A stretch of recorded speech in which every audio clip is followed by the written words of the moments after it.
Hello, my name is Yildiz Betez and I head up the Commercial Property and Land Development Department at Thackray Williams Solicitors.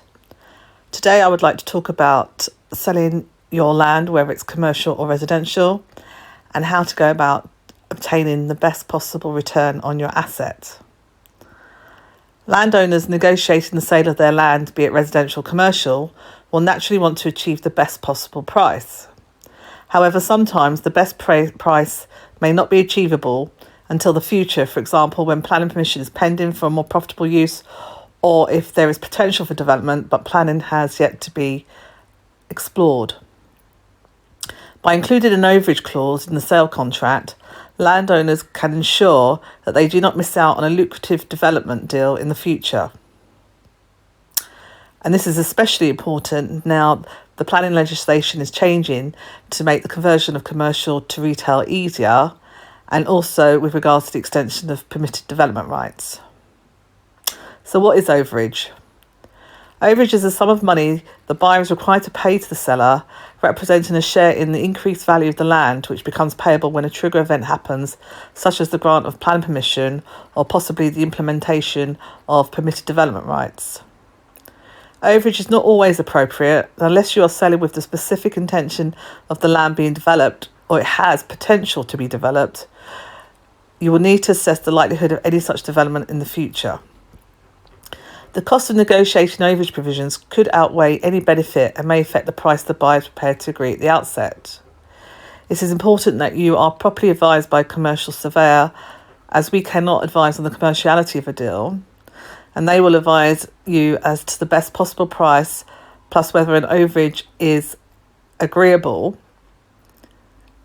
and whether in fact the buyer agrees a clean purchase price in order to negate the need for overage. But any such combination will need the advice of a good commercial surveyor, and we are able to recommend such surveyors if so required. Negotiations and the documents to reflect the agreed overage provisions are usually complex. Therefore, it's important that the essential terms are agreed and shown in the documents in detail, such as calculations to show how the overage payment will be achieved. The main terms will be the duration of the overage, the trigger condition, the account payable to the seller, and how the payment will be secured. Probably the most important term is how the overage arrangement is to be secured. The land may change hands a number of times, and you'll want to ensure that successors to the buyer will inherit the overage arrangement. There are various methods of securing overage, and each have their own advantages and disadvantages. The most commonly used are a legal charge, or a positive covenant secured by restriction on the title, or if this is a sale of part, a restrictive covenant, and possibly retaining a ransom strip. You will need to ensure that you obtain good legal advice from your lawyer to establish which is the best way to secure the overage.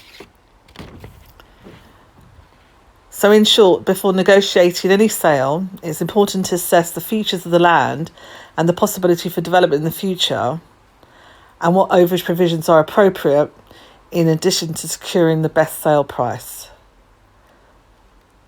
If you require any further information or guidance, please contact me at yildiz.betez@thackraywilliams.com. Thank you for listening.